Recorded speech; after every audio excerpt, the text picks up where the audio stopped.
पश्चिम बंगाल आसनसोल के अंडाल इलाके में भाजपा के रानीगंज मंडल 4 के अध्यक्ष रखल दास द्वारा लोक आस्था के महापर्व छठ पूजा के अवसर पर मीट और मछली की दुकानों को बंद रखने की एक लिखित अपील को लेकर बंगाल में एक बार फिर सियासत गर्म हो गई है।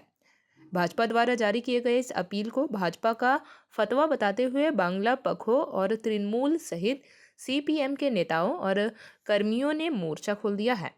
उनका कहना है कि वह बंगाली है और राज्य में क्या खाना है क्या नहीं ये भाजपा तय नहीं करेगी। बंगालियों का प्रिय भोजन है माछ भात, जिस भोजन को वह किसी भी कीमत पर खाएंगे। उनको कोई नहीं रोक सकता और ना ही उनको डरा या फिर धमका सकता है। उन्होंने कहा, अगर भाजपा को इस तरह का फतवा जारी भी करना है तो वह अपना फतवा दिल्ली और उत्तर प्रदेश में करे, बंगाल में नहीं। उन्होंने छठ पर्व की पूजा को लेकर हाथ जोड़कर सम्मान देते हुए कहा कि छठ पूजा को वह भी मनाते हैं और इस त्योहार में वह बढ़ चढ़कर शामिल भी होते हैं, पर इसका मतलब यह नहीं कि इस त्योहार में लिए गए हम किसी का रोजी रोटी बंद करवा दें। भाजपा ने धर्म के नाम पर रोज कमाने खाने वाले लोगों के रोजी रोजगार पर लात मारने का काम किया है, जिसके वह खिलाफ है। साथ ही वह भाजपा द्वारा जारी की गई इस फतवे की कड़ी निंदा भी की है। उन्होंने कहा, भाजपा जोर जबरदस्ती दिल्ली और उत्तर प्रदेश की कल्चर बंगाल में लागू करना चाहती है, जो वह किसी भी कीमत पर लागू होने नहीं देंगे। उन्होंने इलाके में घूम घूम कर तमाम मीट और मछली के दुकानों को खुलवाया। साथ ही उन्होंने दुकानदारों से यह भी कहा कि अगर उनका दुकान कोई बंद करवाने आता है तो वह उनको सूचना दे, वह उनके खिलाफ कड़ा कदम उठाएंगे। বাগবেদনটা হচ্ছে উনি দেখুন একটা দোকানে আমরা বললাম, কালকেও বলে গেছিলাম যে আপনারা এক কাজ করুন, আপনি দোকানটা কালকে বন্ধ রাখবেন। আর যদি আপনার কোনো অর্ডার বলছিল যে আছে নাকি, তো আমরা সেটাও যদি থাকে রবিবারের বাজার, তো আপনি 9টার মধ্যে দোকানটা করুন, 9টা পর্যন্ত করুন, 9টার পর বন্ধ করে দিন। কারণ 9টার পর এইদিকে বাজারগুলো চালু হয়ে যাবে, তখন ওই সবজি বাজার, এই ফল মার্কেটটা এটা চালু হয়ে যায়। তো তারপরেও উনি এখন আমরা যখন বলতে যাচ্ছি তখন কিন্তু উনি বলছেন যে আমি দোকান বন্ধ করব না, আমরা দোকান খোলা রাখবো।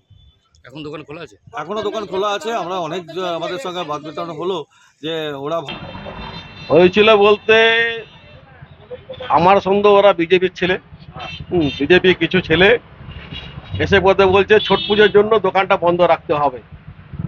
আমি ওদেরকে বললাম, ছট পুজো যারা জিনিস কিনবে তারা ফল দোকানে কিনবে, মাংস দোকান নিশ্চয় কিনবে না। তত এই মাংস দোকানের সঙ্গে ছট পুজো কি সঙ্গে আছে?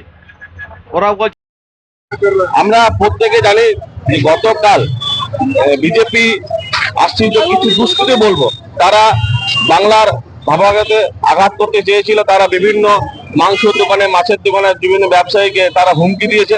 সে হুমকির প্রতিবাদে তার বিরুদ্ধে আমরা আজকে তৃণমূল যুব কংগ্রেস তাদের রাস্তায় নেমেছি এবং ব্যবসায়ী বৃন্দের পাশে আছি এবং বিজেপিকে আমরা বলতে চাই, এটা সোনার বাংলা, এখানে বাংলার মানুষ একে অপরের সাথে মিলেমিশে তারা উৎসব পালন করে এবং আমাদের এখানে মানুষ, গোটা ভারতবর্ষের মানুষ কে কি করবে, কে কি করবে, কে কি খাবে তা বিজেপি ঠিক করে দিতে পারে না। তাই প্রতিবাদ করছি আমরা অন্যান্য কংগ্রেসের পক্ষ থেকে।